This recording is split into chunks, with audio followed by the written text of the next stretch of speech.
दुईजना नालायक प्रहरी अफिसरले गर्दाखेरि 3 वर्षीय बालिकाको हत्या भएको छ रेप पश्चात। र त्यहाँ प्रहरीले खोजेको होइन, जुन दिन यो घटना भयो बालिका हराए पश्चात प्रहरीलाई जानकारी गराएको 24 घण्टासम्म पनि कुनै प्रहरी कहीँ पनि परिचालन भएको छैन। 24 घण्टासम्म।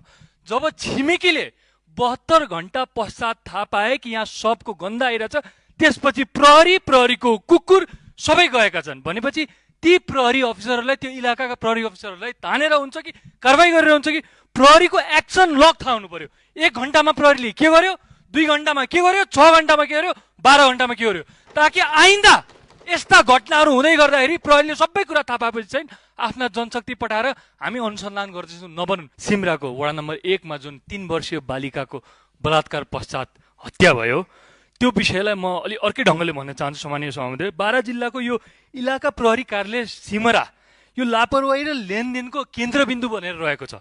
मैले पटक पटक यो विषय उठाएको छु। मैले त्यहाँ केसिनोमा नि यसरी नेपालीहरू खुलेआम गइरहेको विषय उठाएको छु। गृह मन्त्रालयको म ध्यान आकर्षण गर्न चाहन्छु। आज दुईजना नालायक प्रहरी अफिसरले गर्दाखेरि 3 वर्षीय बालिकाको हत्या भएको छ रेप पश्चात। र त्यहाँ प्रहरीले खोजेको होइन, जुन दिन यो घटना भयो बालिका हराए पश्चात प्रहरीलाई जानकारी गराएको 24 घण्टासम्म पनि कुनै प्रहरी कहीँ पनि परिचालन भएको छैन। 24 घण्टासम्म।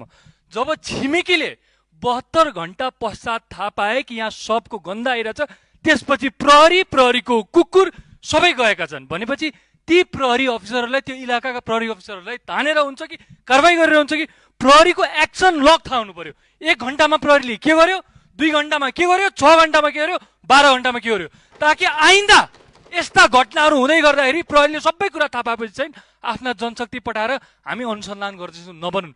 एकजना बालिकाको के गल्ती थियो?